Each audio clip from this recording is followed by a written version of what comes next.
are in an absolute emergency situation.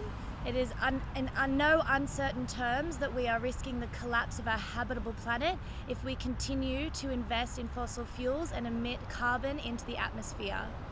And at the moment, we've just heard that the government has just put $51 billion into the fossil fuel industry as part of our budget.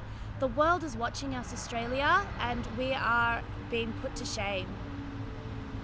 So, when our government's just released this huge fossil fuel package in the guise of recovery, and we know we have an election coming up next year, what faith do we have in the Australian people to vote sensibly in this next election?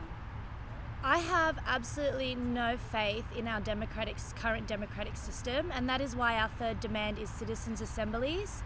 Our current system is set up so that the people who get put in power are being supported by Murdoch, and who is invested in fossil fuels.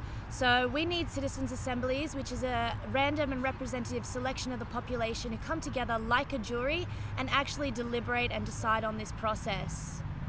The citizen assembly seems like it's a really good democratic way to do parliament. We know that the jury system works, we know we have proper criteria, and we know that they're obliged to go by the facts.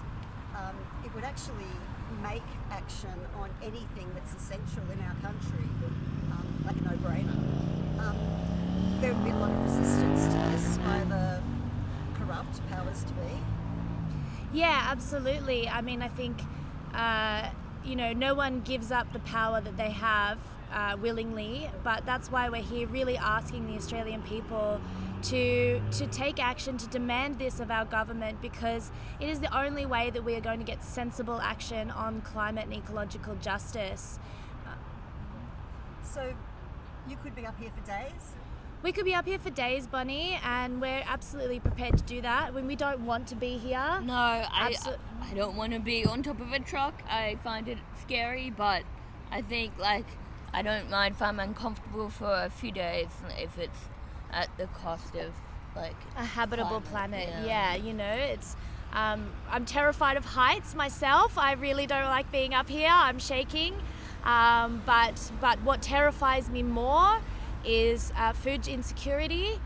What terrifies me more is rapid warming of our planet. At 50 degrees of warming, at 50 degrees our cells start to cook.